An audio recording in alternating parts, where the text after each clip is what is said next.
Bienvenue tout le monde à cette conférence. Est-ce possible de ne plus se sentir coupable? Je dis bonsoir aux gens en Europe, outre-mer, et je dis bonjour aux gens de mon côté de l'océan, au Québec ou peut-être dans les Antilles également. Donc, on va parler de culpabilité ce soir ou aujourd'hui. Je suis Michel Tanguay, formatrice Écoute ton corps. Plusieurs personnes me connaissent déjà.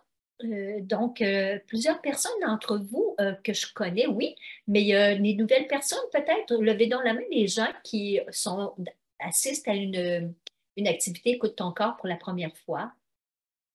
Quelques personnes, soyez les bienvenus. Désormais, vous ne pourrez plus vous en passer. Alors, c'est avec grande joie que je reçois tout le monde. Alors, la façon que ça va procéder, moi, je vais parler. Une conférence, c'est vraiment une conférence, c'est moi qui parle. Je vais parler pendant environ 1 heure, approximativement, mais il y aura une période de questions après. Mais vous savez que nos conférences se retrouvent sur YouTube. C'est pour ça que les questions, ça ne sera pas vous qui les poserez oralement, ça sera Élise, qui est notre opératrice. Tu nous dis un petit coucou, Élise? Bonsoir tout le monde et bienvenue. Alors, Élise, elle est là avec nous. Ce sera elle qui lira vos questions. Alors, durant la conférence, écrivez-les sur une note à côté là, de votre ordinateur. Écrivez vos questions. Puis, à la fin, si durant la conférence, votre question n'est pas répondue, vous l'écrirez dans le chat, dans le conversé ou discussion. Ça dépend c'est quoi votre configuration. Et à ce moment-là, on prendra le temps de répondre et ce sera Élise qui me lira vos questions. Alors, écrivez pas dans le chat des questions pour moi parce qu'évidemment, pendant que je parle, je ne pourrai pas ni lire ni y répondre. Alors, on va attendre pour les questions à la fin de la conférence. C'est comme ceci, les micros vont rester éteints tout au long. Et puis, comme ça, ben, ça va permettre à tout le monde de bien entendre. Et mon micro, je vais le laisser ouvert, je pense. Bien sûr. Bon, je disais donc que je suis formatrice Écoute ton corps. Je suis dans ma 10e année. Avant ça, j'ai enseigné des ateliers de 3 heures. Alors, c'est que Écoute ton corps, je suis tombée en amour avec Écoute ton corps quand je l'ai connu en 90, que j'ai connu Écoute ton corps. Et depuis ce temps, ben, j'ai continué de progresser dans ma vie grâce à tout ce que j'y apprends. Euh, donc, euh, on parle de culpabilité, puis, vous savez, moi, quand j'étais jeune, là, je me rendais pas compte que je me sentais coupable parce que je faisais tellement tout pour ne pas me sentir coupable que je réalisais pas que j'en vivais la culpabilité. Parce que j'étais extrêmement rigide. Mais c'est quoi? La rigidité, là, ça rime avec la culpabilité. Effectivement. Quand on se sent beaucoup coupable, c'est qu'on est très souvent rigide. Alors, c'est sûr qu'on ne pourra pas tout dire sur ce qui concerne la culpabilité. On en aurait pour plusieurs jours même. Par contre, ça va vous donner des pistes de réflexion. Je vais donner des exemples.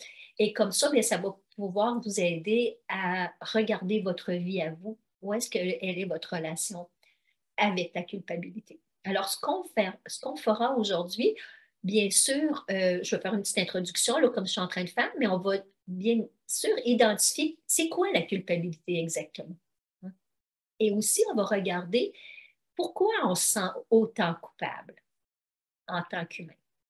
On va aussi regarder des moyens pour devenir conscient des situations où est-ce qu'on se sent coupable. Alors, des fois, on ne s'en rend pas trop compte. Des fois, on sait juste qu'on ne se sent pas bien dans une situation, mais on n'identifie pas que c'est de la culpabilité. Alors, on va regarder quels moyens on peut utiliser dans notre vie de tous les jours pour devenir conscient de nos culpabilités. Ensuite, on va regarder les effets nuisibles de la culpabilité face à notre qualité de vie. Parce que, mine de rien, la culpabilité, c'est un grand facteur de misère humaine. Hein? On ruine souvent la vie à cause de cette culpabilité-là. Souvent pour ne pas aussi se sentir coupable. Alors, c'est ce dont on va parler. Évidemment, la dernière partie, c'est qu'on va regarder des moyens pour se libérer de la culpabilité, se sentir moins coupable.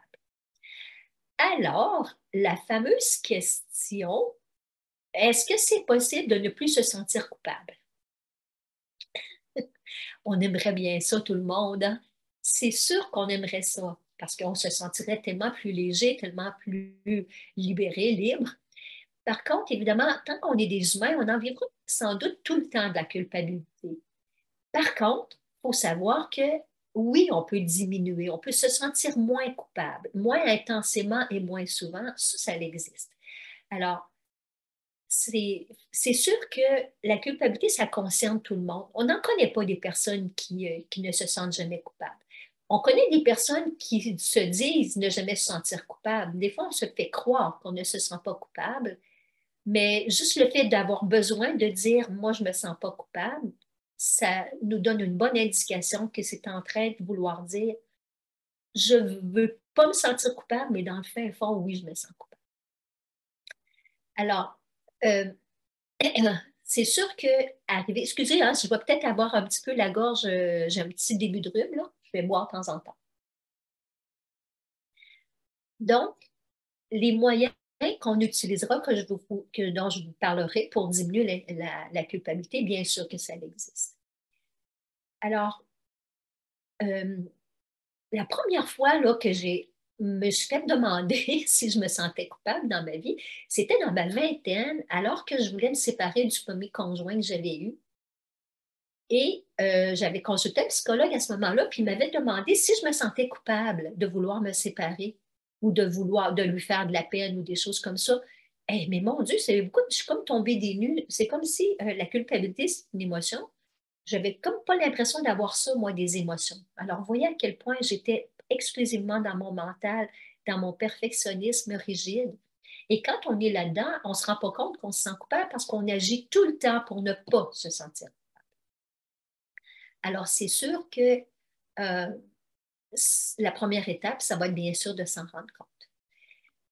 Donc, chacun pour soi, on s'est déjà certainement senti coupable, peut-être déjà dans votre journée aujourd'hui. Est-ce qu'il y en a qui se sont sentis coupables quelque part dans leur journée aujourd'hui? Juste lever la main. OK. On pourrait tous sans doute lever un petit peu la main. Petite culpabilité, grande, etc. Alors, la culpabilité, là, qu'est-ce que c'est? On va regarder qu'est-ce que c'est que la culpabilité. La culpabilité, en fait, c'est quand on s'accuse, hein, on s'accuse, on se condamne parce qu'on est convaincu d'avoir commis une faute, d'avoir tort. On est fautif, on se croit coupable, en fait. Même si c'est très relatif, la culpabilité, parce que certaines personnes vont se sentir coupables pour une chose, d'autres personnes pour autre chose, hein, c'est très relatif. Alors, c'est notre perception en fonction de ce que l'on croit comme étant bien et mal. Alors, c'est sûr qu'on va en parler de ça durant tout le long de la conférence. Ça dépend toujours de ce qu'on considère comme étant une faute et on se croit dans l'erreur. On se met comme au banc des accusés finalement, hein. On est comme en cours là, et c'est nous la personne qui est au banc des accusés et là, ben, on va se condamner, on se flagelle, on s'en veut, comme si on avait commis un crime. Alors que des fois, on se sent coupable pour des choses tellement, j'ai presque envie de dire banales. C'est nous qui percevons ça comme épouvantablement grave, hein. Alors, rappelez-vous là, à chaque fois que vous êtes en train de vous empêcher de faire, dire, penser ou être quelque chose, ou que vous êtes en train de vous obliger. Autrement dit, quand vous n'êtes pas vous-même, c'est très fort probablement pour ne pas vous sentir coupable. Alors, c'est sûr que dans ces moments-là, on ne se sent pas coupable puisqu'on fait tout pour ne pas se sentir coupable. Mais on n'est quand même pas bien à l'intérieur de nous parce qu'on le sent bien qu'on n'est pas nous-mêmes, qu'on s'empêche d'être nous-mêmes, d'être vraiment la personne qu'on serait naturellement, hein. Alors, chaque fois qu'on se dit là, dans la journée ou après une situation, j'aurais dû dire ça, j'aurais dû faire ça, j'aurais dû être plus gentille, j'aurais dû être plus compréhensive, ou j'aurais pas dû aussi, hein. À chaque fois qu'on se dit je n'aurais pas dû, ça aussi, c'est en train de me révéler que je vis de la culpabilité, hein. Vous savez, il y en a plein d'exemples. J'aurais pas dû me fâcher après les enfants. J'ai été bien trop sévère, là. J'ai crié après eux, puis là, on s'en veut, on s'en veut, on s'en veut. Et à l'opposé, ce qui est plus drôle, c'est que si on est le contraire, on s'en veut quand même, on se sent coupable, par exemple, si on s'est trouvé trop mou dans tel contexte. Alors, vous voyez, d'une façon comme d'une autre, on se sent coupable, hein. Alors, C'est dans toutes les petites choses de la vie, même au niveau de la nourriture. On en vit beaucoup de culpabilité. Hein? Oh, j'aurais pas dû manger toutes ces chips-là. J'aurais dû prendre du céleri à la place. J'aurais pas dû dire à ma sœur de se mêler de ses affaires. Hein? On... Et là, on se sent coupable parce qu'on a dit quelque chose du genre à quelqu'un. Mais d'un autre côté, si on se laisse empiéter dans notre espace, qu'on laisse les autres nous envahir, ben on se sent coupable envers soi. Alors, vous voyez, comme dans un cas comme dans l'autre, on vit de la culpabilité. Peu importe qu'est-ce qu'on choisit à cause de ces notions-là de ce qui est bien et ce qui est mal. Parce que nos notions là, de ce qui est bien et mal, c'est très fermé, c'est cloisonné et, pardon, c'est ce qui détermine là, est-ce que je suis en tort ou est-ce que je suis OK? Hein? On se réconforte. Quand on se sent OK, là, on sent qu'on a bien agi, là, on se sent bien. Mais aussitôt qu'on n'est pas 100% certain de s'être bien comporté, c'est là qu'on s'en veut, qu'on se juge, qu'on s'accuse, etc. Et c'est sûr que notre ego, c'est notre ego, hein, en passant, qui dit ça c'est bien, ça c'est mal. C'est tout ce qu'on a accumulé depuis qu'on est tout petit, qu'on a accumulé en termes de mémoire, bien sûr. Et là, ça a souvent eu des références au niveau émotionnel. Hein. Quand on s'est fait critiquer quand on était petit, etc., bien, ça nous a blessés. Et donc, on ne veut plus que ça arrive à nouveau parce que ça nous a blessés. Donc, on va adopter certains comportements qui, on croit, correspondent à ce qui est accepté par les gens qu'on aime. Mais le problème, c'est qu'on fait ça, ben, on n'est souvent pas nous-mêmes. Et donc, l'ego va toujours revenir en force. Hein, l'ego va toujours revenir en force. Puis c'est lui, dans le fond, l'ego qui a ces notions-là de ce qui est bien et de ce qui est mal, en fonction, bien sûr, de ce qu'on a appris, de ce qu'on a vécu dans notre vie. Et c'est pourquoi, en fin de compte, qu'on se sent si coupable, ben, c'est vraiment à cause de ces notions-là de bien et de mal. Bon, tout le monde a appris toutes sortes de trucs en fonction de comment on est éduqué, de ce qui s'est passé dans notre vie, de ce que les autres nous ont, pour lesquels on a été réprimandés, bon, etc. Alors, aussitôt qu'on ne correspond pas à nos critères là, de perfection, à nos croyances de ce qui devrait être, ben, c'est là qu'on se met à s'accuser. Hein, on se met à s'accuser, puis on est convaincu, hein, à partir du bien et du mal, après ça, on est convaincu que si on s'accuse bien comme il faut, bien, ça veut dire qu'on ait des regrets de s'être mal comporté. Ça veut dire qu'on est une bonne personne parce qu'on reconnaît nos torts. Hein? Alors, on est convaincu là, qu'on ne va pas recommencer. Je ne vais plus jamais recommencer. On pense que ça va arrêter puisqu'on se sent coupable. Vous l'avez tout le monde déjà expérimenté. Hein? Est-ce que ça fonctionne? Ben non, ça ne marche pas. Ben non, parce que on est dans l'accusation de soi et vous le savez, ce qui n'est pas accepté se répète sans cesse. Hein? Puis c'est une notion qu'on apprend, qu'on véhicule tout le long de nos ateliers à Écoute ton corps. Tout ce qu'on n'accepte pas revient. Revient pas pour nous faire du mal, mais pour nous amener vers l'acceptation, nous donner l'occasion d'accepter, s'accepter tel que l'on est. Vous savez, tout à l'heure, je donnais l'exemple d'un parent là, qui s'est fâché après ses enfants, qui a crié après ses enfants, ou qui les a punis ou quelque chose comme ça. Bien, savez-vous qu'est-ce que ça fait à ce moment-là? Le lendemain, il y a encore quelque chose qui le fâche. Là. Hein, ça peut être, là, je parle des enfants, mais ça peut être au travail, ça peut être avec n'importe qui. Il va encore arriver quelque chose le lendemain qui va nous fâcher. Mais là, ce que ça fait, c'est qu'étant donné qu'on s'est promis de ne pas encore se fâcher et de crier, bien, on se retient, on se retient, on se contrôle. Et là, ce que ça fait quand on se contrôle, ben, quand ça explose, c'est double. Hein? Et non seulement on se sent coupable de s'être fâché, on se sent coupable de ne pas avoir tenu notre promesse de ne plus se fâcher après nos enfants ou après n'importe quoi. Là, c'est un exemple, évidemment. C'est ça, c'est qu'on se fait des promesses à soi. On est convaincu, là, on est complètement déterminé à ne plus agir ainsi, puis on est convaincu que ça va arrêter. Même si on l'a expérimenté des tas de fois, des dizaines de fois, qu'on est convaincu que là, ça va être la bonne foi. Là, ça suffit. Là. Ça, c'est comme dans toutes les choses de la vie. Là, hein? Dans la nourriture, vous pouvez beaucoup regarder vos culpabilités à travers la nourriture. de votre façon de manger. Ah là, c'est fini. C'est fini les desserts. Je n'en mange plus jamais. Hein? Alors, qu'est-ce que ça fait au bout de la ligne? Ah oui, c'est sûr que ça se peut que vous soyez capable de vous contrôler plusieurs jours, même semaines. Mais là, quand on perd le contrôle, alors on s'en veut en double parce qu'on s'était promis, on s'en veut de ne pas avoir tenu notre engagement envers nous-mêmes, puis on s'en veut en plus d'avoir mangé le truc qu'on considère mal. Alors, et c'est dans tous les domaines de la vie que c'est comme ça que ça se passe. On lutte contre nous-mêmes.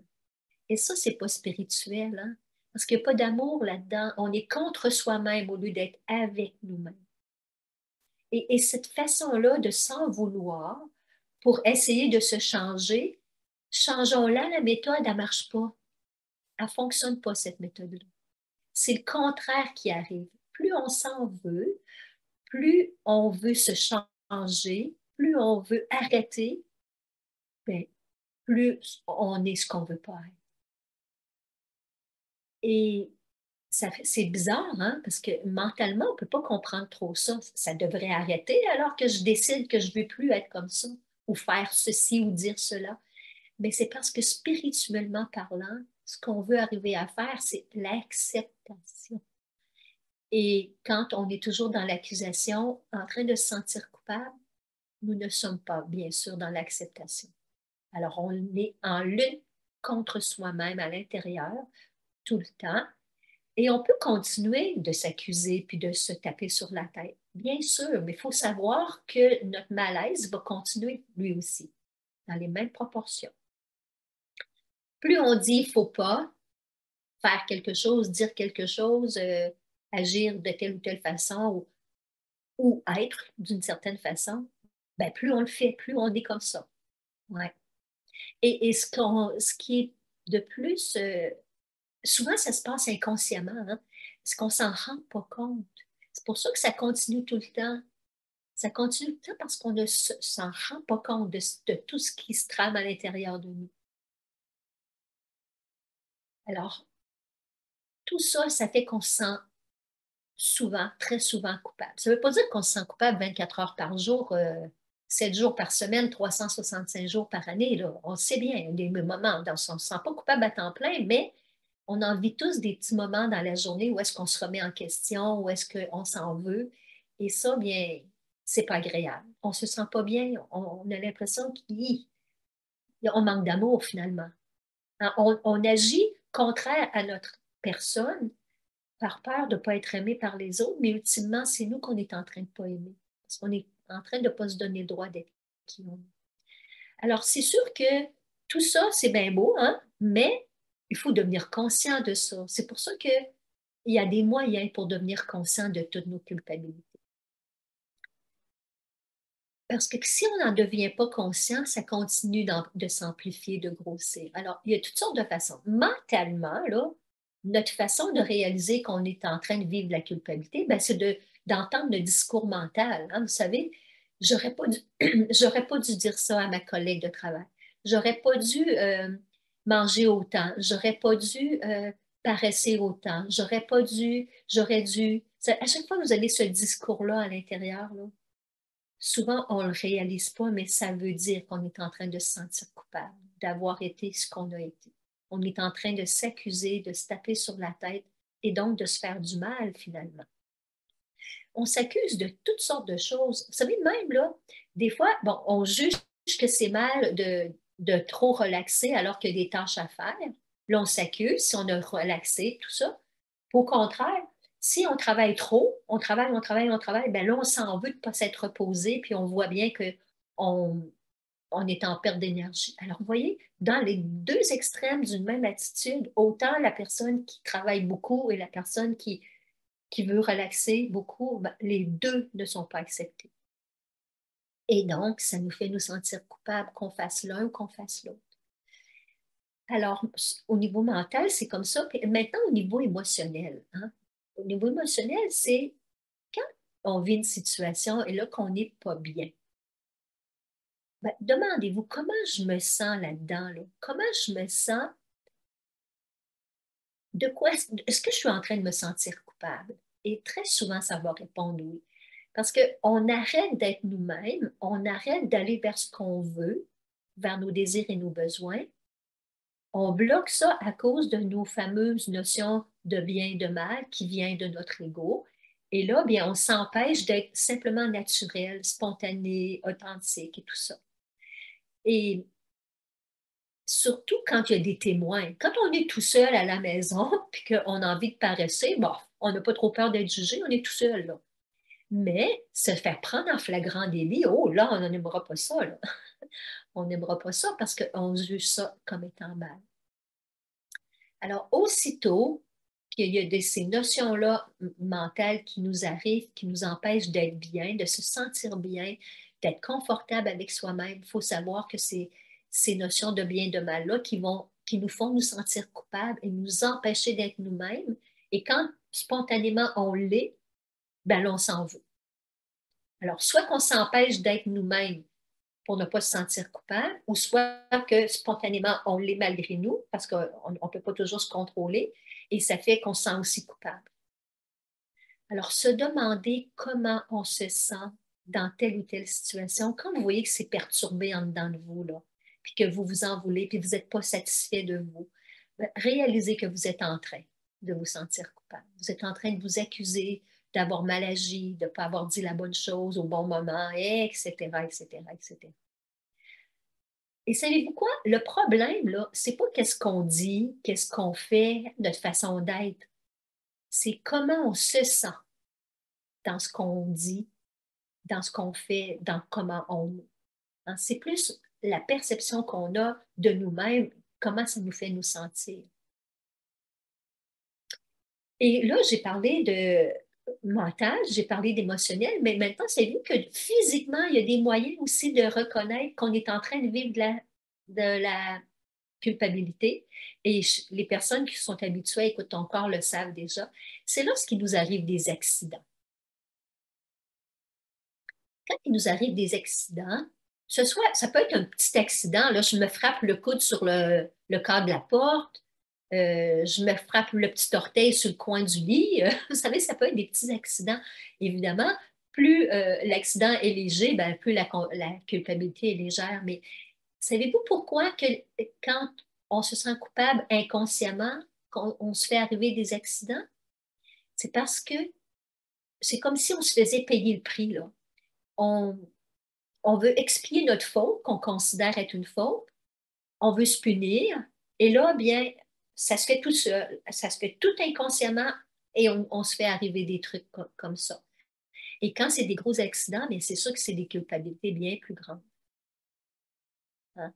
Alors, et aussi toutes les malaises ou maladies qui causent de la douleur. Et la douleur, elle est aussi en train de me dire que je me fais souffrir moi-même et donc, il y a de la culpabilité. Mais sachez que c'est très inconscient, c'est tellement loin que c'est pas si facile que ça de réaliser tout ça.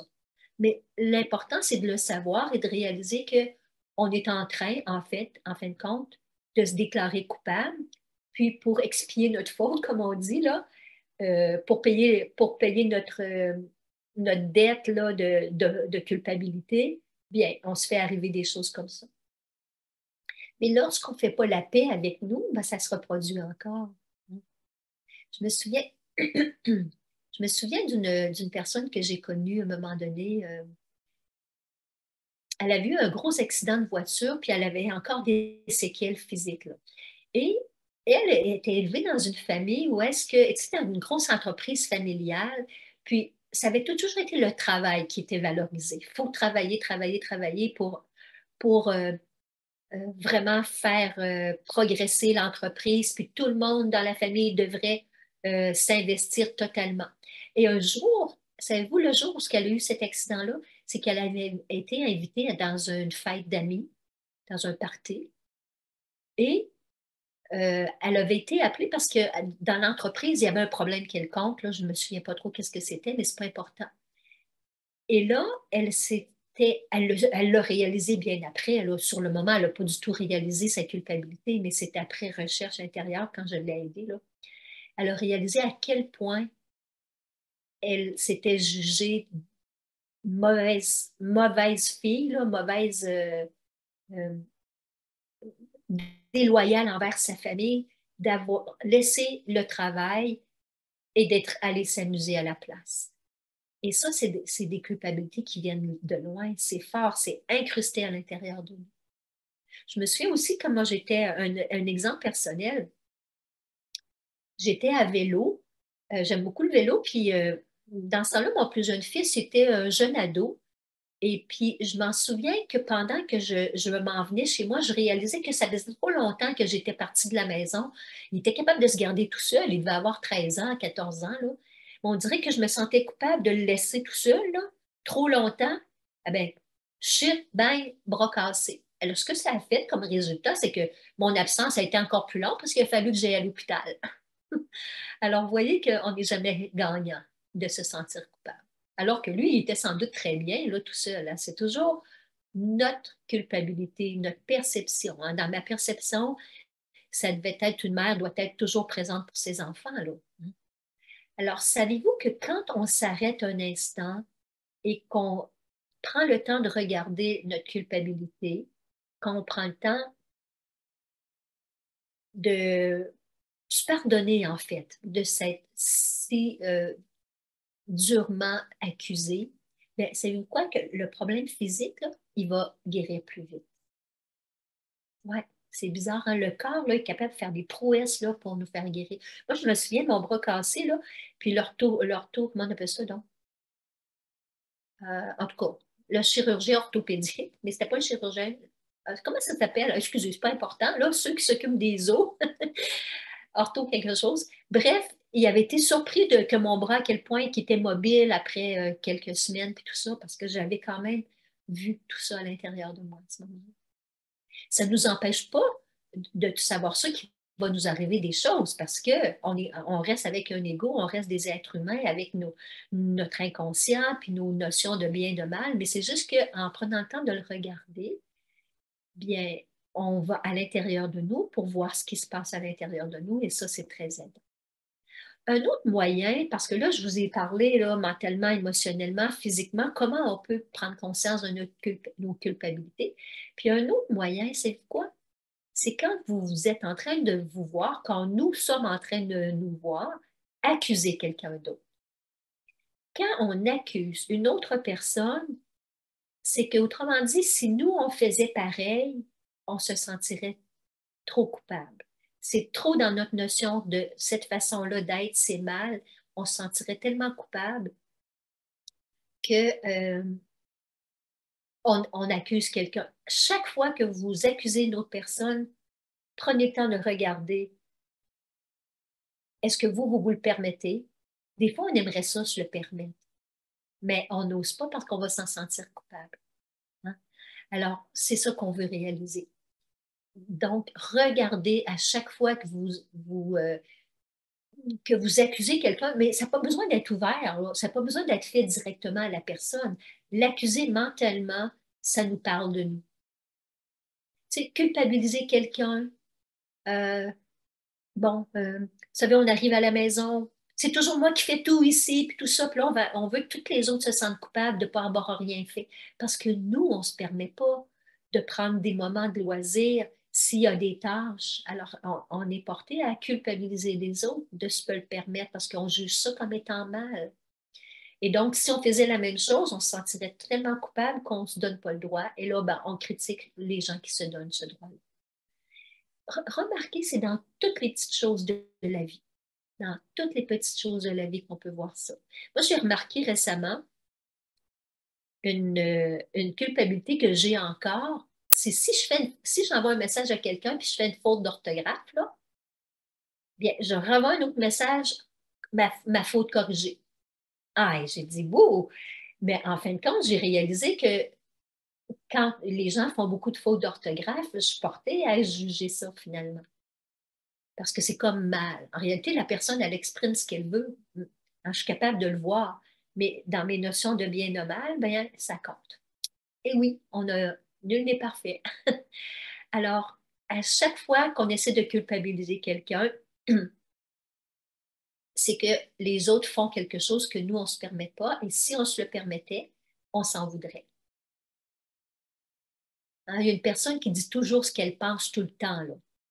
Il y a des fois qu'on est comme on l'envie, cette personne-là, d'être capable de s'exprimer. Mais en même temps, on la critique parce qu'on la juge d'être, par exemple, trop sèche, trop autoritaire, trop affirmée, trop, bon, on la juge de tout ça, prétentieuse même. Alors, quand on accuse la personne d'être plein de choses, même si on ne lui dit pas verbalement, on le vit à l'intérieur de nous, bien, c'est pour ça qu'on n'arrive pas à être aussi authentique que cette personne-là. Parce que nous, on s'en sent coupable. On voit ça comme étant mal. Mais il y a bien des fois qu'on aurait envie de parler, hein, vous le savez bien. Mm. Mais pour ne pas se sentir coupable d'être une mauvaise personne, bien, on s'en empêche. Et dans toutes les petites choses de la vie, là, aussitôt que vous accusez quelqu'un, sachez que c'est parce que pour vous, c'est à l'intérieur de vous inacceptable pour vous-même.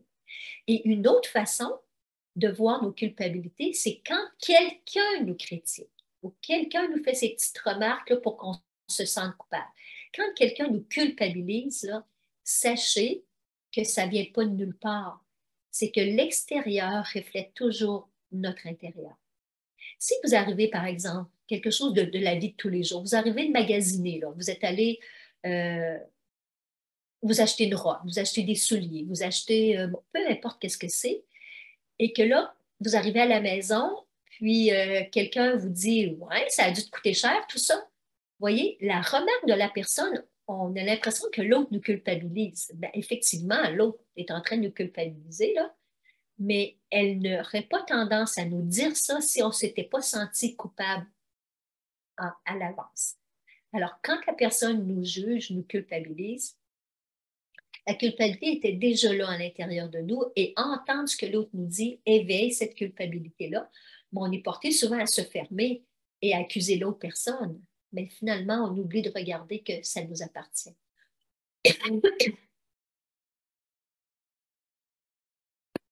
Alors, il faut savoir qu'il n'y a rien qui va changer à l'extérieur de vous si ça ne change pas à l'intérieur.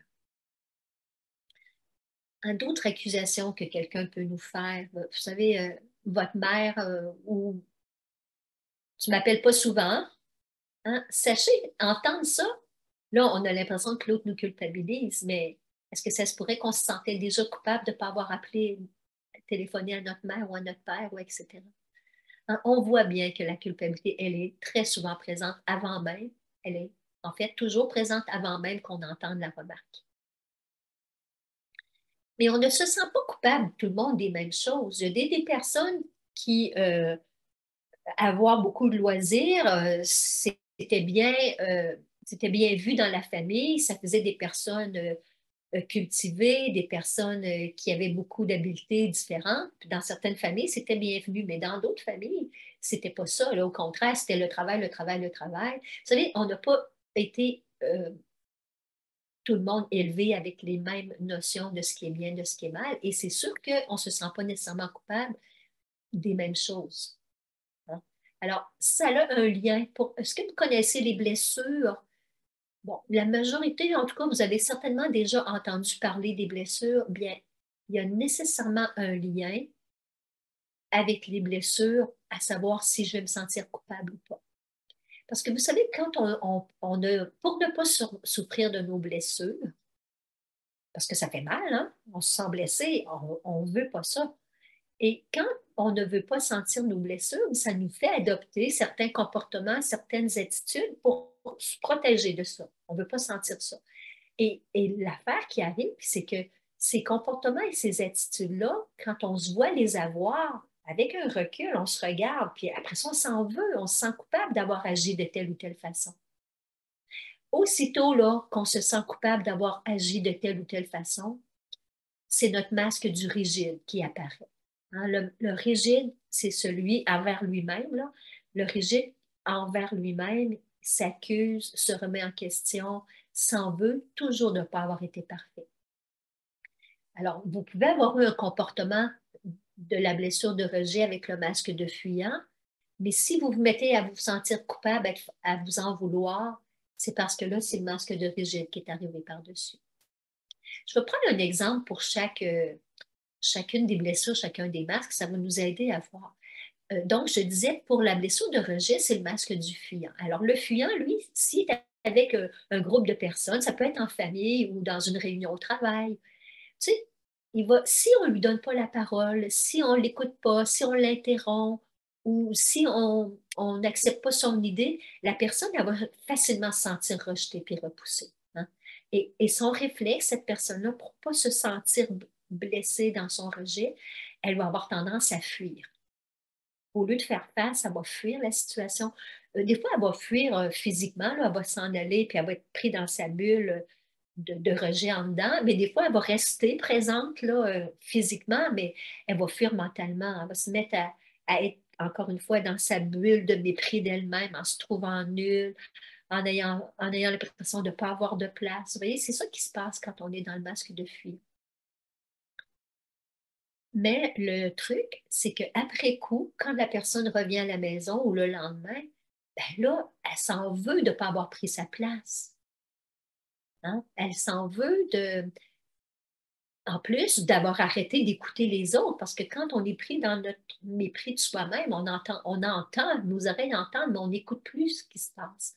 On a tendance à vouloir se cacher, se replier. Et après ça, on peut s'en vouloir. Donc, le masque du rigide qui apparaît après coup. Et en plus, qu'on ne se rend pas compte que des fois, selon notre attitude, les autres personnes vont s'être senties rejetées. Et si jamais il y a quelqu'un qui nous le dit, si on le réalise, ben là, on va s'en vouloir d'avoir eu cette attitude, ce comportement-là qui a fait en sorte que l'autre personne se sente rejetée. Alors voilà encore une autre situation où est-ce qu'on s'accuse. Ensuite, il y a le dépendant. Le dépendant, lui, c'est celui qui a ça porte bien son nom. Il a toujours besoin d'attention. Il a besoin d'attention, de soutien. Et il va se sentir coupable après coup parce que sur le moment, quand il va être dans ce contexte-là, il va parler beaucoup, il va même dramatiser certaines choses pour avoir l'attention. Là, sur le moment, ça va le contenter, il va être content, mais après coup, ça se peut que si quelqu'un lui fasse une remarque ou qu'il se fasse la remarque à lui-même, mon Dieu, j'ai donc bien pris de place, j'ai beaucoup trop parlé, j'ai trop accaparé l'attention. Là, voilà, la culpabilité arrive.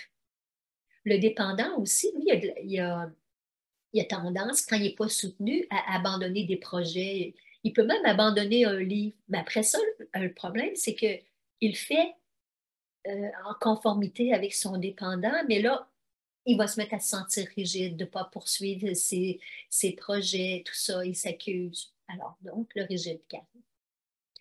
Après ça, il y a le masque de masochiste. Le masochiste, lui, c'est la blessure d'humiliation et c'est celui qui est toujours au service des autres parce qu'il ne veut pas, lui, être tellement libre parce qu'il va trop avoir envie de jouir des plaisirs des sens. Et en plus, que c'est une personne sensuelle, une personne aventurière, cette personne-là qui veut vivre plein d'expériences, mais elle va s'en empêcher et elle va plutôt toujours entendre les demandes des autres puis répondre aux besoins des autres.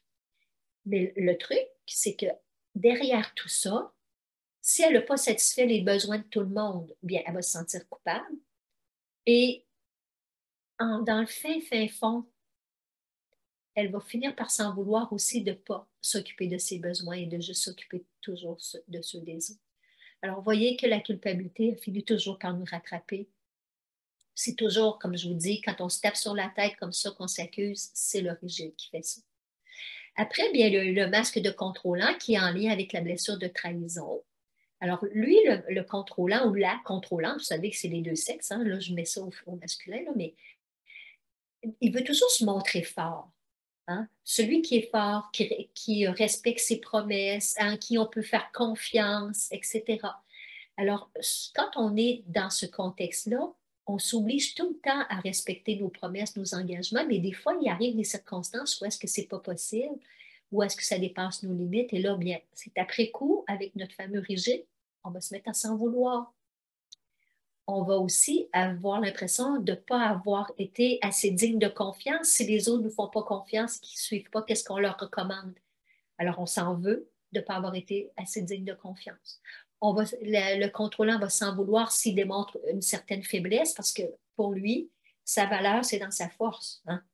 Il va s'en vouloir aussi s'il est trop lent, puis que ça prend trop de temps, etc. Vous voyez, il y a plein de choses qui sont des caractéristiques d'un masque en particulier, mais que par-dessus tout ça, la culpabilité du rigide arrive. Et ultimement, bien, euh, il y a le rigide lui-même, qui lui, comme je disais, c'est celui qui veut que tout soit toujours parfait, bien sûr selon ses critères à lui, à elle, parce qu'on n'a pas tout le monde les mêmes critères. Et il y a il veut être parfait. Il veut toujours être une personne gentille, chaleureuse, aimable, accueillante. Mais cette personne-là, à un moment donné, c'est sûr qu'elle vit des choses, qu'elle a des limites aussi. Et elle va avoir de la difficulté à reconnaître ses limites pour toujours être une personne le plus parfaite possible. Et elle va tout faire pour faire plaisir, elle va tout faire pour plaire aux autres, toujours pour ne pas se sentir jugée. Parce que si elle est imparfaite, elle ne s'aime pas, cette personne. Alors, elle va avoir peur de passer pour une personne froide ou sans cœur ou ingrate. Alors, elle va toujours vouloir garder un beau sourire avec tout le monde, hein, en général. Ça, c'est quand tu as un masque qui est fort. Évidemment, si pour une raison ou pour une autre, elle a pas, son comportement n'a pas été en lien de ses notions de bien et de bien, là. Si elle n'a pas agi selon ce qu'elle croit qui est bien, encore une fois, la culpabilité arrive. Et le rigide peut même se sentir coupable d'être malade. Hein? Ça démontre une faiblesse, ça démontre que, bon, je ne suis pas parfaite. Alors, le rigide peut aller jusqu'à se sentir coupable quand il est malade. Et oui. Alors là, on se rend bien compte que oui, on en a tous des comportements, des attitudes qui viennent, bien sûr, de tout ce qui nous habite, qui viennent beaucoup des peurs de souffrir de nos blessures, donc on va s'empêcher d'être nous-mêmes, mais après ça, on s'en veut de ça. Alors, on va regarder maintenant les effets nuisibles de la culpabilité. Se sentir coupable tout le temps, là, ça ne fait pas bien à personne, hein? Ça ne fait pas bien à personne, ça nous empêche d'être bien avec nous. Et en plus que, avec ce que je vous ai dit tout à l'heure, je vous ai dit que quand on se sent coupable d'avoir eu une attitude, un comportement, que ça va recommencer encore, ben, finalement, il faut réaliser que refaire toujours la même chose en se sentant coupable, ben, c'est comme pas intelligent pour nous, là, parce qu'on le sait que ça va donner le même résultat. Chaque fois qu'on s'en veut d'avoir eu un certain comportement, je m'en suis en voulu, par exemple, d'avoir été impatient avec les employés ou avec mes parents ou avec mes enfants ou avec mon conjoint. Est-ce que ça vous épargne d'être impatient le restant de vos jours, le fait de vous être senti coupable? C'est sûr que non, vous allez encore l'être coupable. Hein? Alors, ce que ça fait, quand l'effet nuisible, premièrement, de se sentir tout le temps coupable, trop souvent, je devrais plutôt dire, là, ben, c'est qu'on ne vit pas notre vie.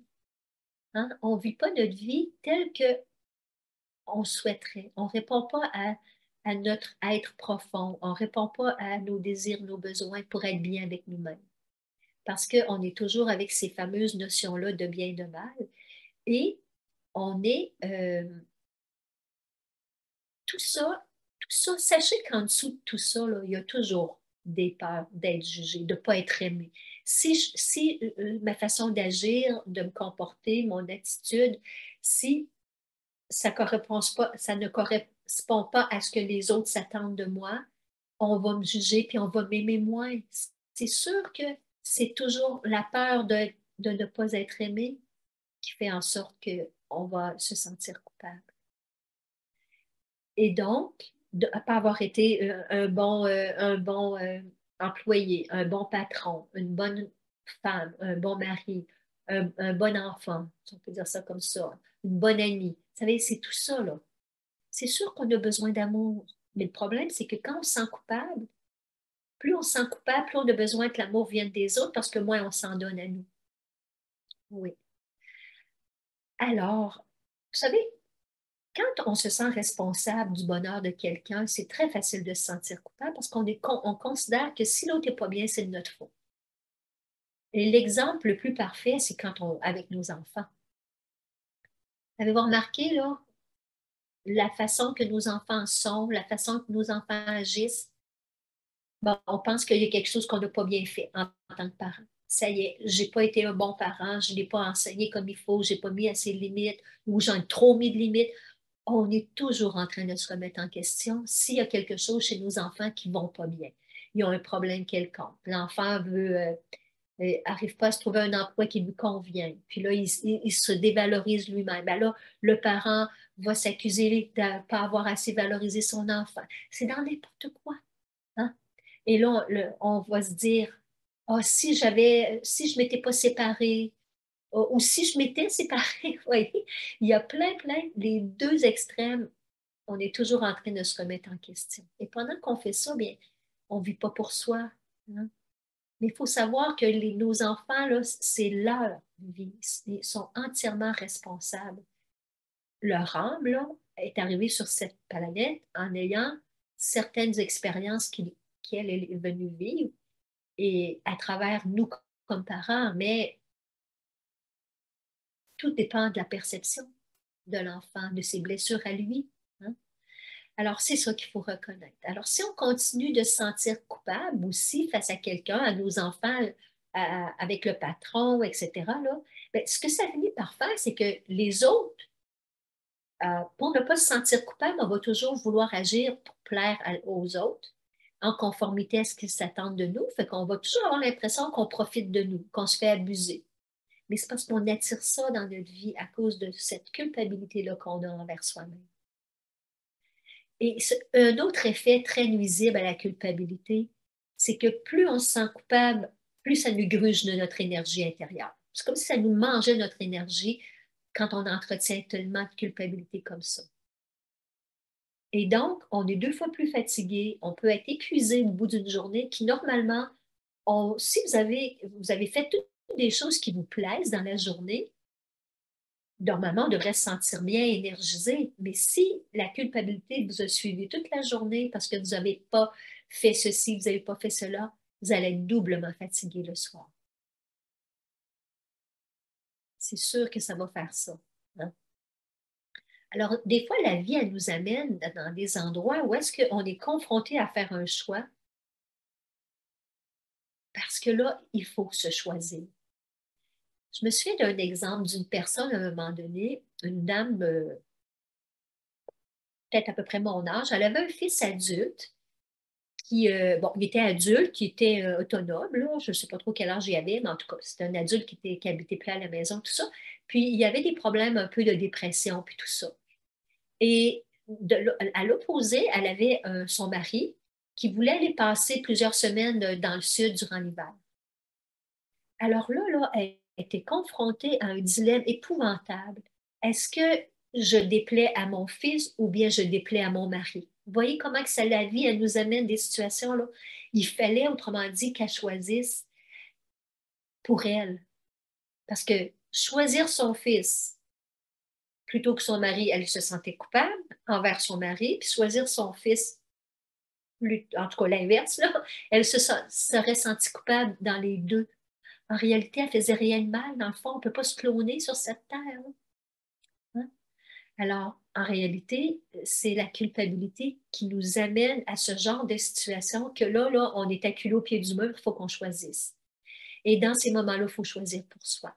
Parce que sinon, ça va toujours continuer. On va toujours continuer à se faire arriver des situations comme ça où est-ce qu'on va se sentir acculé au pied du mur. Puis, ce que ça fait, c'est que toutes ces culpabilités-là, c'est ça qui dirige notre vie. La personne, elle ne voulait pas décider en fonction d'elle. Elle décidait en fonction de c'est où qu'elle se serait sentie le moins coupable. Hein? C'est vraiment difficile de vivre ça comme ça. Alors, ce qui arrive, c'est qu'on continue de s'attirer des circonstances du même genre. Et savez-vous que même quand on fait des actions là, pour ne pas se sentir coupable, sachez que c'est toujours parce qu'on a peur de quelque chose derrière. Hein? On va en reparler là, sous peu des peurs parce que c'est ça qu'il va falloir aller voir derrière. Mais vous savez que sans s'en rendre compte, des fois, on va avoir des belles attitudes positives, on fait des actions très belles, Mais si elles sont motivées par la culpabilité, si on ne les fait pas, bien, on n'est pas en train de nourrir notre amour de nous quand on fait ça. Puis là, ben, c'est pire. Hein? Et en plus que on est motivé par la peur de ce qui va arriver si on n'agit pas conformément à nos fameux principes. Alors à ce moment-là, bien, ce qu'on a peur qui arrive, ben, il y a plus de chances que ça arrive. Exemple, un exemple très simple. Bon, vous vous dites, bon, là, pour ma bonne santé, il faut que je fasse de l'exercice. Parfait, excellent. Mais si la personne fait de l'exercice motivée par la peur d'être malade, motivée par la peur de, de prendre du poids, motivée par la peur d'être jugée de paresseuse, vous voyez, ce n'est pas son bien-être qui la motive, la personne. Elle est motivée par ce qui va arriver.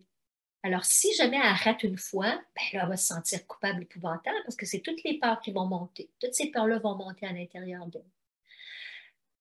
Alors, c'est pas bon pour personne d'entretenir de la culpabilité. Ça fait du bien à personne. Oui, on va continuer de se sentir coupable, sauf qu'on va essayer de changer notre fusil d'épaule et regarder là. Est-ce que je suis vraiment coupable? Ai-je vraiment commis un crime? Est-ce que j'ai vraiment fait quelque chose pour nuire à quelqu'un?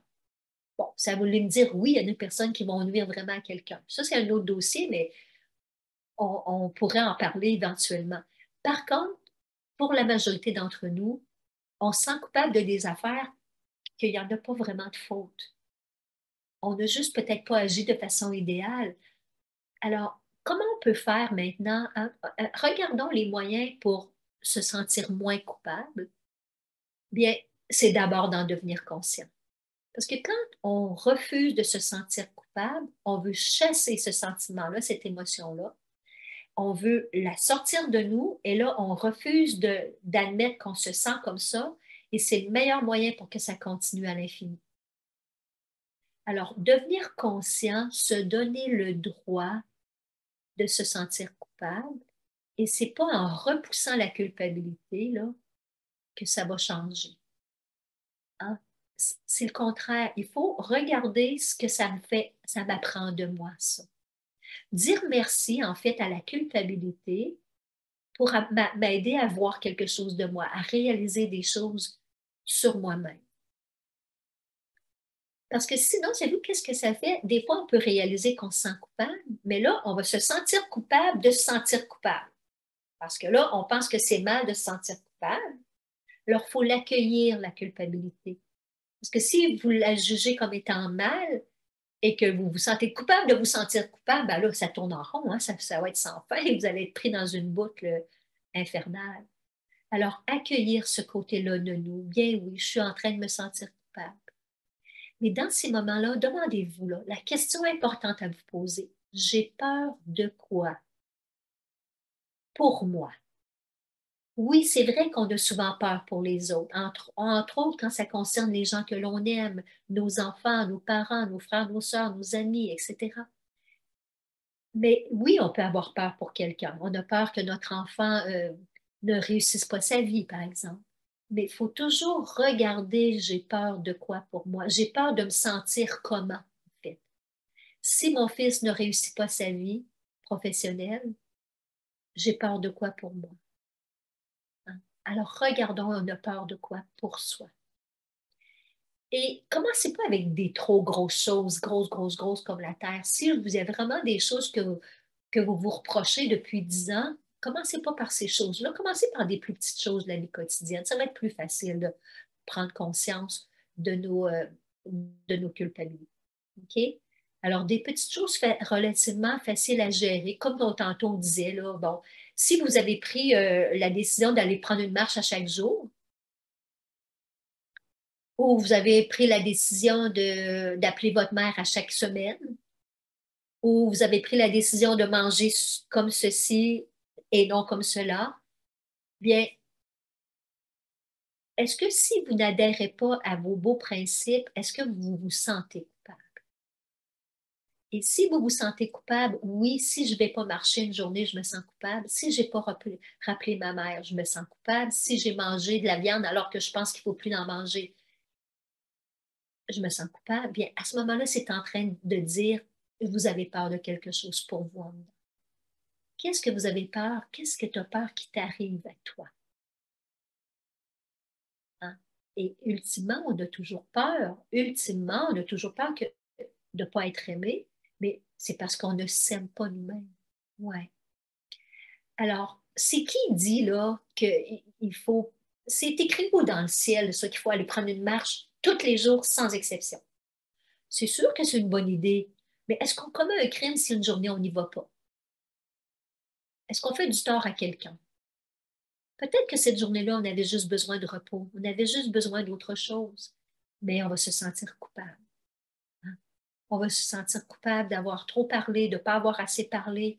Oh là là, hein, ça remue beaucoup.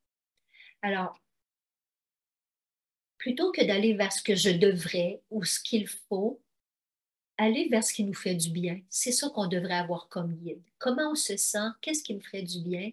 Tout en étant conscient de notre peur de déplaire à quelqu'un ou de notre peur de se juger, d'avoir mal agi. Mais ça vient de quelque part. Hein? Ça vient de tout ce qu'on a appris depuis qu'on est né. Toutes les mémoires qu'on a enregistrées à l'intérieur de nous, les choses qu'on a entendues, les choses qu'on a vécues, les choses pour lesquelles on était témoin aussi, les choses pour lesquelles on s'est fait punir, on s'est fait faire des reproches, bien, tout ça, on les a mis dans le tiroir mal, là, dans notre ego. Et aussitôt qu'on va retoucher à ça, ça y est, culpabilité, je suis une mauvaise personne et ça grossit tout le temps. En réalité, là, il faut regarder que ce qu'on a peur là, à travers ça, là, ça arrive très souvent que c'est des peurs irréelles, des peurs imaginaires.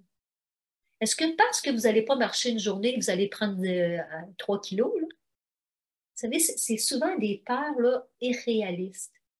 Est-ce que parce que j'ai parlé trop fort à mon fils qui m'aimera plus jamais? Vous savez, c'est on dramatise souvent ce qu'on a peur de voir arriver.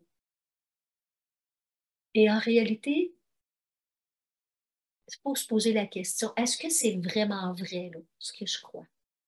Si pour l'instant, dans votre vie, ça fait votre affaire de croire à ça, continuez d'y croire jusqu'au jour où ça ne fera plus votre affaire, ben là, vous pourrez changer votre perception.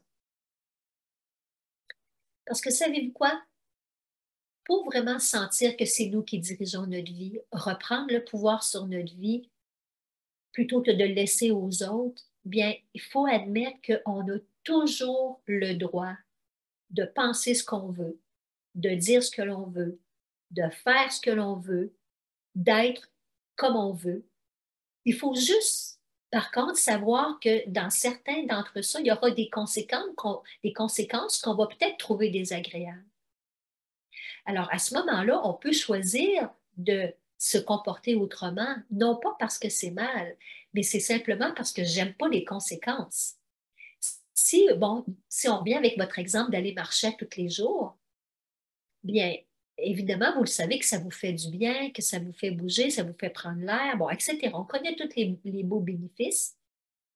Bien, c'est sûr que, bon, vous pouvez vous permettre de ne pas y aller une journée, 2 journées, mais là, c'est sûr que vous voudrez pas ne pas y aller pendant 2 semaines, 3 semaines, un mois, parce que vous le savez que les conséquences, ça va être que vous recommencez à zéro, que vous allez moins bien vous sentir. Alors, vous voyez, c'est pas parce que c'est mal de ne pas aller marcher.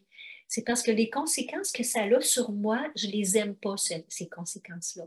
Alors, je vais faire un autre choix. Mais c'est pas écrit nulle part qu'il faut que ça soit toujours, toujours, toujours, toujours, mais toujours comme ça. Hein? C'est pas parce que je souhaite bien manger qu'il faut que ça soit toujours, toujours, toujours, toujours, que je peux jamais manger quelque chose pour mon simple plaisir gustatif. Hein? Alors, c'est ça qu'on veut, se donner un peu plus de flexibilité, un peu plus de marge et réaliser, des fois, là, l'idéal, ça, c'est des choses qu'on apprend aussi dans nos ateliers, de revoir, ça vient d'où cette croyance-là qui m'empêche à ce point-là d'être qui je suis, moi, si je me laisse aller, d'être naturelle. Alors, c'est ça qu'on veut. On veut baser nos décisions sur l'intelligence. Qu'est-ce qui est intelligent pour moi, qui est bénéfique pour moi? C'est ça qu'on devrait vouloir regarder. S'il y a des conséquences désagréables, oui, je peux modifier mon comportement, non pas parce que c'est mal, mais c'est juste parce que c'est le résultat que ça a donné, là, je ne l'aime pas. Alors là, ça serait intelligent de modifier. Tu sais, supposons que vous avez tendance à engueuler tout le temps votre conjoint ou votre conjointe. Ben, les conséquences, c'est que vous recevez une réplique et là, ça monte en escalade et que là, ça vire en conflit épouvantable. Ben oui, c'est sûr que ça serait une bonne idée de réviser ce comportement-là, non pas parce que c'est mal en soi, mais c'est juste parce que, ouf, ça nous ramène dans des situations tellement désagréables qu'on aurait intérêt à modifier ça. Il faut toujours se rappeler là, que toutes nos façons d'agir, même si on trouve que c'est pas l'idéal, elles viennent de nos peurs de souffrir de nos blessures tout le temps. Alors, cette peur-là, il ne faut pas la rejeter. Hein? Si on se juge de tel ou tel truc, on a mal agi, on s'est mal comporté, mais si on s'est comporté comme ça, c'est parce qu'on avait peur de, si on se comportait autrement, de souffrir d'une de nos blessures. Hein? La peur, elle s'est éveillée et là, on s'est comporté d'une façon comme pour se protéger. Alors, nous, au lieu d'avoir de la compassion pour nous, c'est ce qu'on souhaite avoir de la compassion pour ce petit enfant-là à l'intérieur de nous, en fait, qui a souffert de des blessures. Hein? Il est encore à l'intérieur de nous, ce petit enfant-là. Et plutôt que d'avoir de la compassion pour cette peur-là, ben, on s'en veut, on se critique, on se tape sur la tête, puis on refuse d'avoir peur. Mais c'est humain d'avoir peur. Hein? C'est ça qu'il faut se donner comme euh, permission. J'ai peut-être agi pas de la meilleure façon au monde, mais il fallait que j'agisse comme ça pour me protéger de souffrir, puis j'ai le droit. J'ai le droit. Hein? Alors, plus on se permet d'être qui on est, plus on accepte nos travers, hein, parce qu'on n'est nullement parfait personne. On a tous des fois des comportements que, bon, on n'a pas trouvé ça trop intelligent parfois. Trop intelligent, je devrais dire. Alors, c'est pour ça qu'on va devoir apprendre à avoir de la compassion et d'abord être conscient de nos culpabilités. Accepter de se sentir coupable, ça veut dire aller voir qu'est-ce qu'il y a derrière. J'ai peur de quoi? Et de reconnaître que c'est bien humain d'avoir peur. J'ai le droit d'avoir peur, mais par contre, je peux faire des nouveaux pas en fonction de mes limites. Je peux transformer certaines choses en acceptant que ma peur me freine un peu. Alors, je vais aller main dans la main avec ma peur pour faire des petits pas qui vont m'amener graduellement vers ce que je veux. Au lieu de me taper sur la tête, bien, je vais réaliser que si je transforme certaines choses, ça va être pour mon propre bénéfice, par amour pour moi, et non parce que je m'en veux. Ça devrait être toujours ce qui nous guide, par amour pour soi. Alors voilà qui conclut la conférence sur la culpabilité. Et je veux vous dire, hein, on a un atelier qui dure 2 jours, qui s'appelle Se libérer de la culpabilité. Alors évidemment, là, je vous ai dit plein de choses en 1 heure, mais dans l'atelier de 2 jours, vous allez explorer ça de long en large et de large en long, avec des exercices, avec plein de prises de conscience, avec des façons de gérer des culpabilités. Et vous avez, c'est juste pour 2 jours. Pour 48 heures, là, vous avez un rabais de 10% sur l'atelier sur la culpabilité, autrement dit, jusqu'au 3 février. Pour ceux qui veulent s'inscrire à cet atelier-là de 2 jours, vous avez ce rabais-là de 10%. Évidemment, libre à vous, c'est juste pour qu'on vous donne l'opportunité d'aller explorer encore davantage. Si ça vous a vraiment beaucoup parlé, cette heure-là, imaginez comment 14 heures d'atelier pourraient vous parler, vous aider encore plus. Alors, voilà. Et ça sera le temps maintenant, donc, que je vais répondre aux questions, mais que Élise va me lire pour que je puisse répondre devant tout le monde. Alors, je t'écoute, Élise, si tu as des questions que les gens t'ont écrites.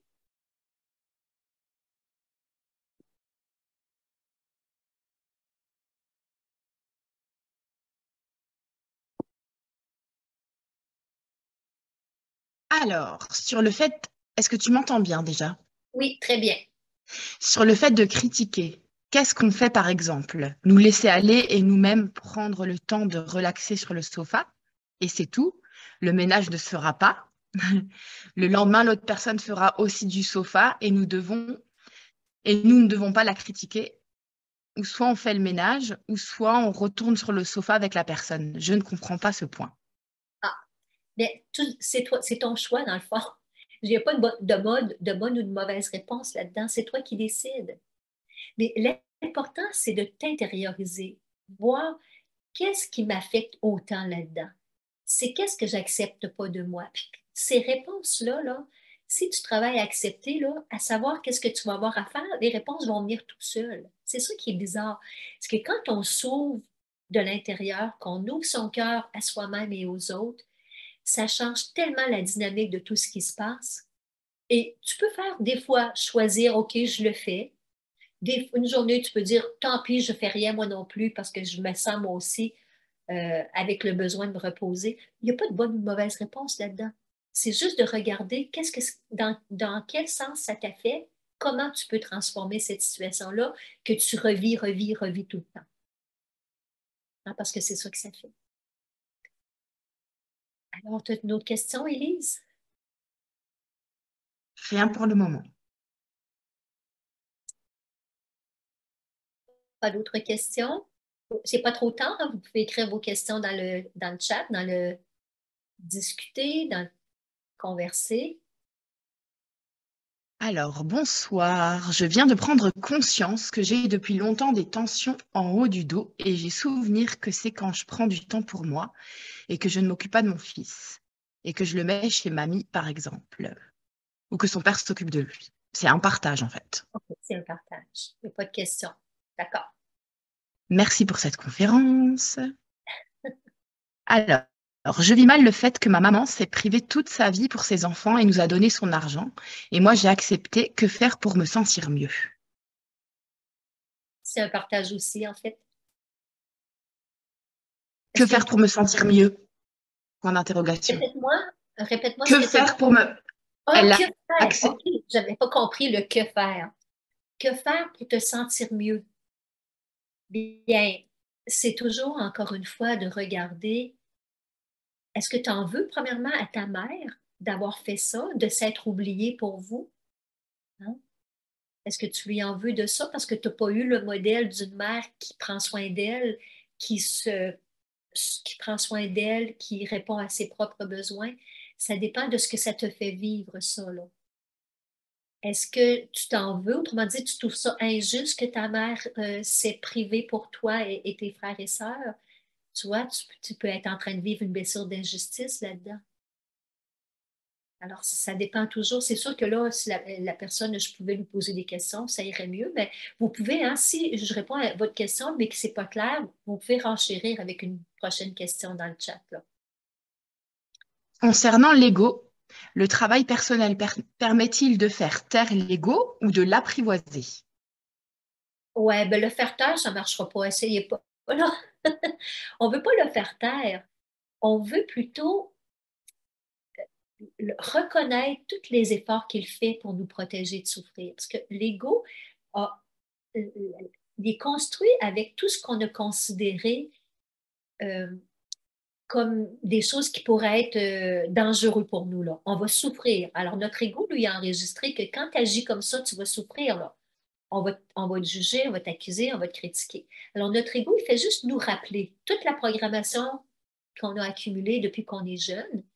Alors, on veut entendre ce que notre ego a à nous dire, mais on veut, c'est sûr, ne plus le laisser diriger notre vie.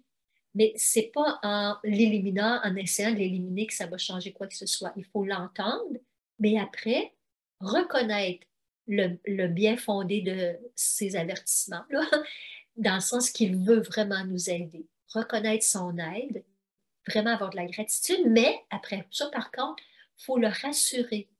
Puis on n'est plus le petit enfant qu'on était puis qui avait peur. On est maintenant une personne adulte.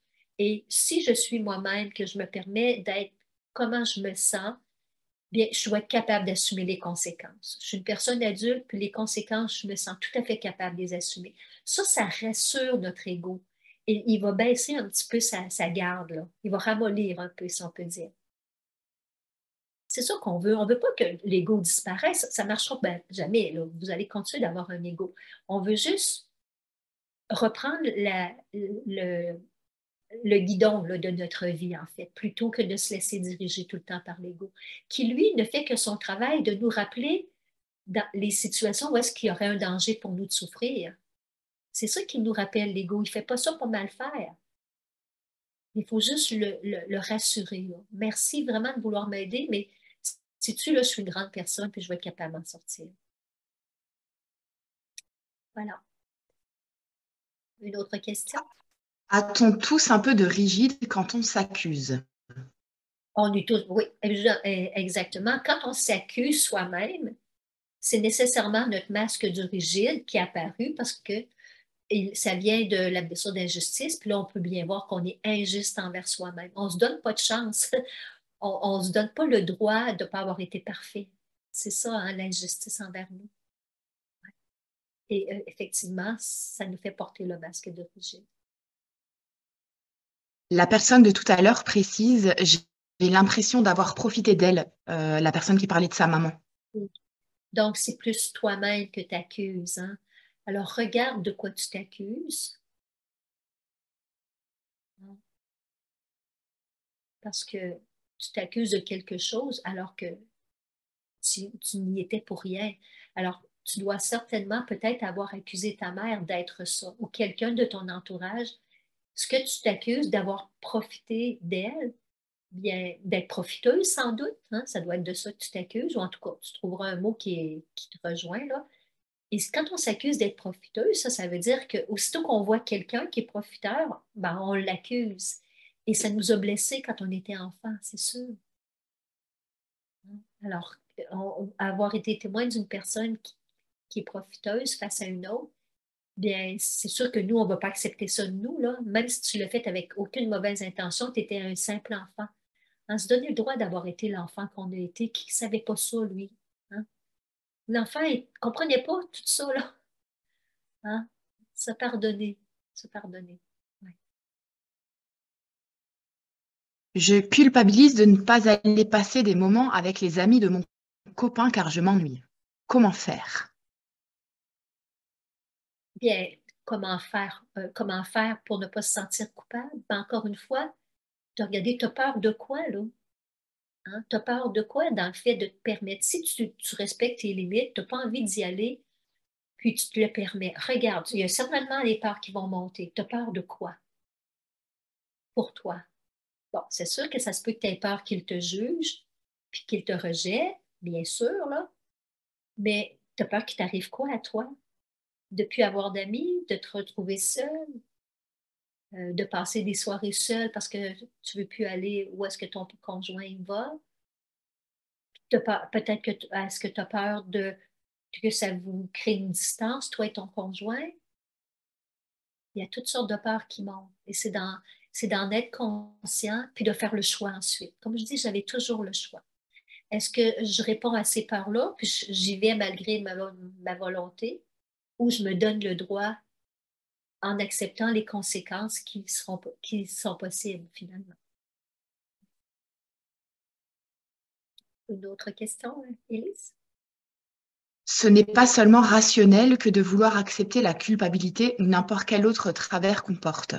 J'ai beau vouloir accepter, ouf, mon discours mental me dit autre chose. Ouais. Oui, tu as bien raison. Hein? C'est parce que l'ego, aussitôt qu'on veut changer quelque chose, l'ego revient au galop, lui, là. Hey, oh! Il va dire, hey, danger, danger, attention. Alors, c'est pour ça que prenez le temps de respirer, premièrement, là, et de voir de quoi vous êtes en train de vous accuser et de quoi vous avez peur si vous continuez d'agir comme ça. Et de regarder, est-ce que cette peur-là, je suis capable de l'assumer? Est-ce que je suis capable de faire des pas, même si j'ai peur? Parce que c'est comme ça qu'on apprivoise les peurs. On ne peut pas les chasser, elles non plus, nos peurs. Elles sont là et elles viennent toujours des souffrances de notre enfance. Alors, si on est capable, qu'on peut se faire accompagner aussi, d'aller voir, ça vient d'où ça? D'où ça vient? Parce que si ça nous fait souffrir de se comporter comme ça parce qu'on a trop peur, on se sent trop coupable, c'est que ça vient de quelque part. Ça n'a pas tombé du ciel, là. C'est venu de quelque chose qu'on a vécu enfant et qui nous a blessés, qui nous a fait souffrir. Et pour nous, c'est resté dans la dimension inacceptable. C'est pour ça que pour arriver à accepter quelque chose qu'on considère inacceptable, il faut qu'il y ait une ouverture du cœur. Il faut ouvrir notre cœur à l'être humain que nous sommes, avec des blessures, avec des peurs, avec des limites, et avoir de la compassion pour cet être souffrant-là à l'intérieur de nous, ce petit enfant-là à l'intérieur de nous. C'est comme ça que ça peut se transformer. Progressivement. Hein. C'est pas tout noir ou tout blanc, là.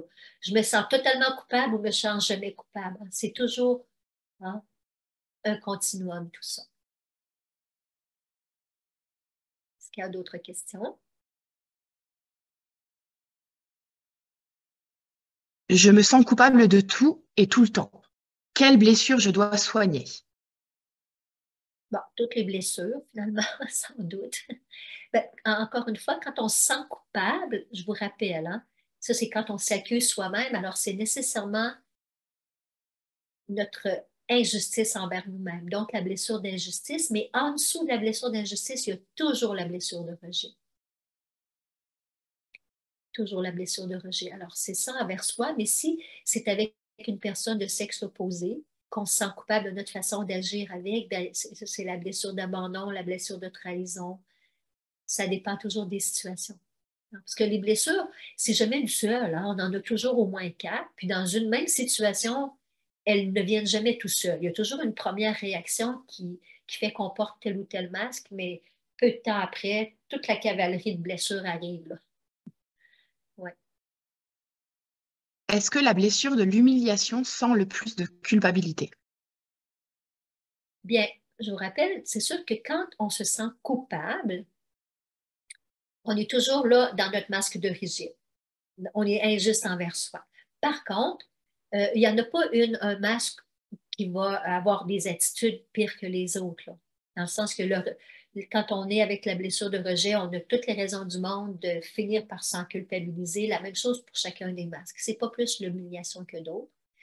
Celui-là où est-ce que la blessure d'humiliation va tourner en culpabilité, ça va être d'avoir trop aimé les plaisirs des sens. C'est là qu'il y aura plus de culpabilité chez le masochiste, mais pas nécessairement systématiquement dans tout. Là. Ouais. Je me sens coupable de quoi quand mes oreilles deviennent rouges avec brûlure et tout le haut de mon corps? Je ne comprends plus rien. Avez-vous une piste pour moi? Merci. Ouais, bien, c'est sûr qu'on a un atelier qui s'appelle Décodage des malaises et maladies, puis on peut, avec dans cet atelier-là, avec ce qu'on apprend, apprendre à découvrir les messages que notre corps nous envoie. Mais c'est sûr que quand, regardez toujours la partie du corps, à quoi ça sert? Les oreilles, ça sert à écouter, à entendre. Alors, est-ce qu'il y a quelque chose que je ne suis plus capable d'entendre de quelqu'un d'autre? Ou est-ce que c'est quelque chose que je ne suis plus capable d'entendre de moi-même, là? Hein? Alors, c'est comme ça qu'on le regarde. Quand une partie du corps, elle est souffrante, bien, on regarde, elle sert à quoi, cette partie du corps-là? Et ça nous aide à avoir au moins une piste de réflexion. Peux-tu revenir sur le lien entre le sentiment de se faire abuser de soi et la culpabilité? Il me semble avoir compris qu'il y avait un lien entre les deux. Oui, ben, si on se sent responsable du bonheur des autres et que si on ne fait pas tout pour plaire aux autres pour leur propre bonheur, bien, aussitôt qu'on n'agit pas comme ça, on se sent coupable. Donc, on va toujours agir pour les autres, mais c'est pour ça qu'on a l'impression de se faire abuser de soi, parce qu'on est toujours à leur service. Hein. Alors, on se fait profiter de soi finalement, parce que les autres sont pas fous, là. Si on fait tout ce qu'ils veulent, ils vont en profiter, c'est bien certain. À leur place, on ferait la même chose. Alors, une question complémentaire sur la réponse de l'ego.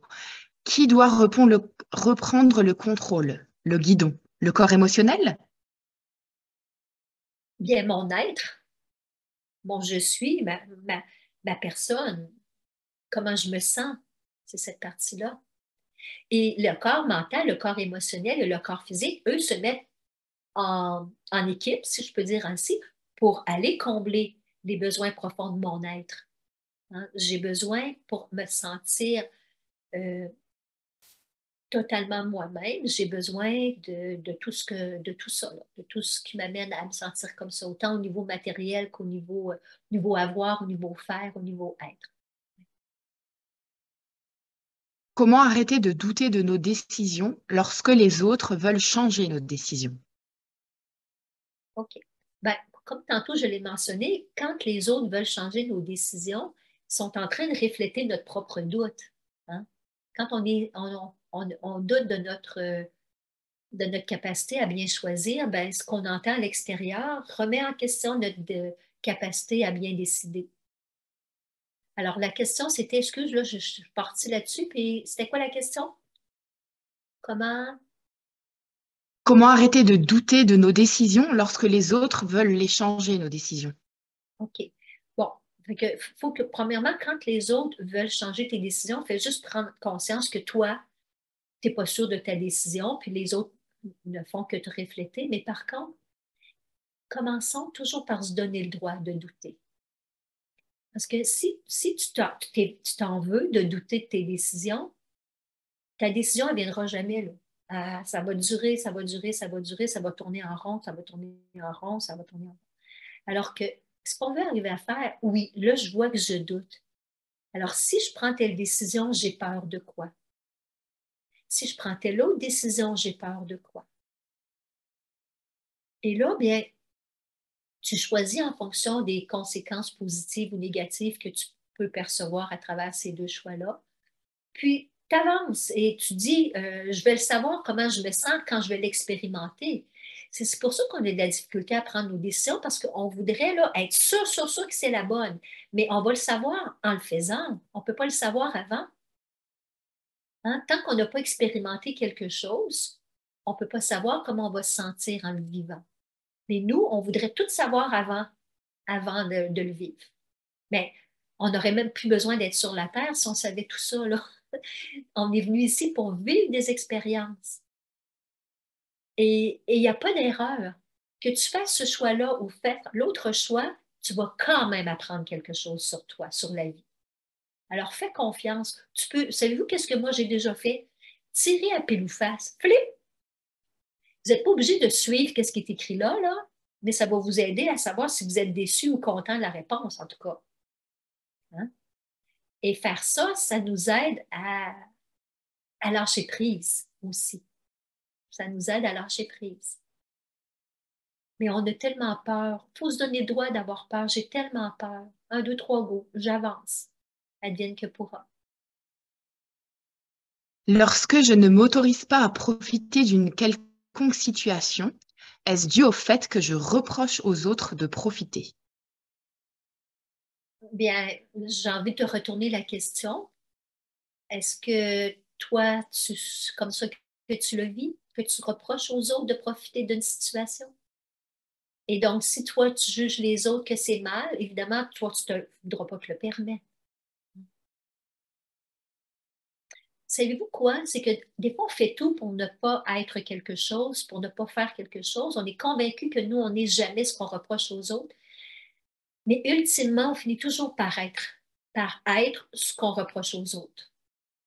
Mais on ne veut pas le voir parce que, hey, non, on trouve ça tellement inacceptable qu'on ne se donnera certainement pas le droit d'être ce qu'on reproche aux autres, d'être parfois froid, d'être parfois intransigeant, d'être parfois euh, exigeant, etc. Là. Il y a plein de choses qu'on n'accepte pas des autres, d'être profiteur, par exemple, etc. Oui. Alors, si jamais c'est pas clair ma réponse, hein, comme je dis, renchérissez dans le chat pour revenir avec ce qui est pas clair pour vous. Pourquoi les critiques me touchent beaucoup et comment faire? Les critiques envers toi-même, j'imagine. Ben, il faut toujours se souvenir, hein, toutes les critiques qui viennent de l'extérieur et qui m'affectent, qui me touchent, il faut savoir que ce sont des critiques qu'on se fait, souvent inconsciemment envers soi. Et c'est en train de nous montrer à quel point on est dur envers soi, on est exigeant envers soi, on s'en demande beaucoup, on se demande la perfection, rien de moins que la perfection. C'est dur, ça. Hein? Puis à chaque fois qu'on se sent critiqué ou qu'on se critique nous-mêmes, bien, ça fait mal. C'est pour ça on veut être gentil avec nous-mêmes, on veut être bienveillant envers nous-mêmes, on veut être doux envers nous-mêmes. Mais on s'empêche de l'être parce qu'on a tellement peur de ce qui va arriver, que les autres arrêtent de nous aimer. Mais c'est une fausse croyance. C'est le contraire. Plus vous allez être bon avec vous, plus vous allez être capable de l'être avec les autres et plus ça va être réciproque, hein, la bienveillance que vous avez envers l'un et l'autre. Il faut se choisir dans la vie, mais comment sait-on qu'on se choisit vraiment soi-même? Comme dans l'exemple que tu as donné entre le mari et le fils. Ouais. Ben, c'est parce qu'on n'est pas habitué de se demander comment je me sens. C'est quoi qui m'anime? C'est quoi qui me fait vibrer, là? C'est quoi je veux, moi? Hein, c'est toujours en allant en dedans pour observer qu'est-ce qui m'anime, qu'est-ce qui me fait du bien. Mais on n'est pas habitué parce qu'on a tellement beaucoup fonctionné en fonction de ce qu'on pense que les autres attendent de nous. Ça ne veut pas dire qu'on est toujours obligé de choisir ce qui nous parle, ce qui nous fait vibrer. Tu sais, dans le cas, ça se peut que son choix, sa préférence pour elle, ce serait d'aller dans le sud avec son mari. Mais elle n'est pas obligée nécessairement de choisir ça. C'est juste de reconnaître là, que je ne me sens pas capable de laisser mon fils tout seul, puis je me donne le droit de ne pas être capable. Vous voyez, j'ai le droit de choisir quelque chose par peur de déplaire à quelqu'un. Mais si je me donne le droit, je suis en train de m'accepter, je suis en train de m'aimer dans mes limites. Ouais. Je me sens coupable de ne pas vouloir répondre à ma mère lorsqu'elle m'a appelée lorsque je voulais suivre une conférence. C'est mauvais? Ben, il n'y a jamais rien de mauvais en soi, mais pose-toi la question, est-ce que tu as fait quelque chose de mal? Là, toi, tu voulais écouter la conférence, tu n'as pas répondu à ta mère. Est-ce que c'est mal? Est-ce que ça mérite une punition? Hein, pose-toi à toi-même la question. Hein? C'est sûr que ça se peut que ton ego te dise mauvaise fille, là. Hein? Tu n'as pas répondu à maman. Mais est-ce que tu as voulu faire quelque chose de mal ou tu as voulu t'ouvrir à quelque chose qui est en train de t'aider à cheminer dans la vie? Hein? Tu as voulu te faire du bien à toi. C'est parce qu'on se sent égoïste. C'est ça notre problème. On se trouve égoïste quand on fait quelque chose pour soi, avant de le faire pour quelqu'un. Je suis sûre que si tu te le permets de penser à toi, tu vas être bien plus en mesure d'aider ta mère à combler son besoin. Si on est toujours en manque, puis on est toujours en train de penser les besoins des autres, on le fait à contre-cœur, par obligation. Alors que si on a pris soin de soi, on est beaucoup plus en mesure de prendre soin des autres après coup. Expérimentez-le, c'est la meilleure façon de le savoir. Ouais. Alors, c'est une personne qui a plusieurs questions. Je vais poser la première, puis je prendrai les autres. Et si on a encore du temps, je donnerai les autres pour donner la chance à tout le monde de pouvoir poser ses questions. Alors, le fait d'acheter compulsivement cache-t-il une forme de culpabilité? Bien là, il faudrait explorer davantage avec des questions, mais s'il y a quelque chose derrière ça, une obsession, une dépendance, bon, c'est sûr que derrière tout ça, bien sûr qu'il y a de la culpabilité, là. Alors, c'est sûr qu'il faut que tu te poses la question, à quoi à répondre quand tu vas acheter comme ça de façon compulsive, là, qu'est-ce que ça t'apporte? C'est quoi le vide que ça comble? Parce que quand c'est des choses qu'on fait par compulsion, c'est parce qu'on comble un vide. Hein? C'est en s'observant qu'on a nos réponses. Mais il y a des grandes chances qu'effectivement, dans toutes les situations, en fait, dans lesquelles on n'est pas bien, c'est certain qu'on va finir par se sentir coupable. Ouais. Quand je vis une difficulté, je me mets en mode solution. Si je n'y arrive pas, j'ai tendance à m'acharner. Mon sommeil en prend un coup. Pour prendre soin de moi, je me programme. Tu viens toc, acharnement, discernement, relativiser et lâcher prise. Est-ce qu'il y a de la culpabilité là-dedans?